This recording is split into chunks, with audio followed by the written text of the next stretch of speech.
Netaji Subhash open university UG এবং বিডিপির অ্যাসাইনমেন্টের অ্যান্সারগুলো পেতে অবশ্যই চ্যানেলটিকে সাবস্ক্রাইব করে রাখবেন।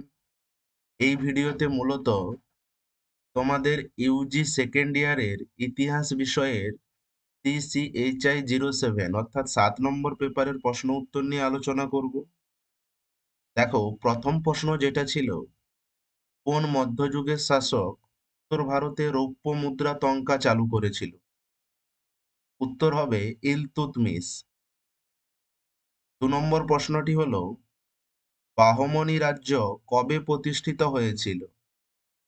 উত্তর হবে 1347 খ্রিস্টাব্দে।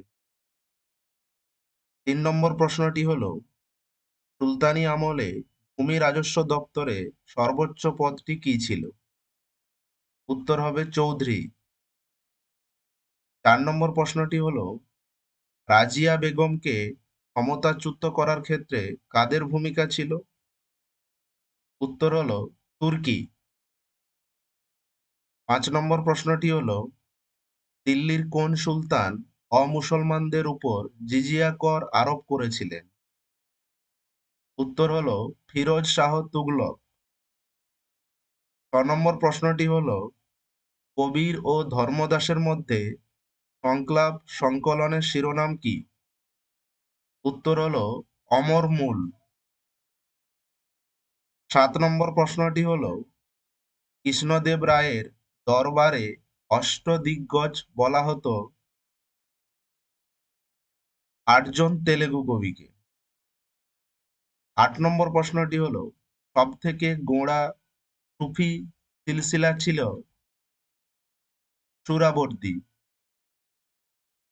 9 নম্বর প্রশ্নটি হলো, কোন সুলতান এক নতুন ধর্ম প্রচলন করতে চেয়েছিলেন কিন্তু উলেমা তার বিরোধিতা করেছিলেন? উত্তর হলো আলাউদ্দিন খিলজি। 10 নম্বর প্রশ্নটি হলো, মধ্যযুগীয় ভারতে কে সর্বপ্রথম পূর্ত বিভাগ প্রতিষ্ঠা করেন? উত্তর হলো ফিরোজ শাহ তুগলক। এই ছিল তোমাদের 10টি প্রশ্নের উত্তর। যদি ভিডিওটি ভালো লেগে থাকে, লাইক কমেন্ট শেয়ার করে দিও এবং সাবস্ক্রাইব করে রেখো পরবর্তী আপডেটগুলো পেতে। Thanks for watching.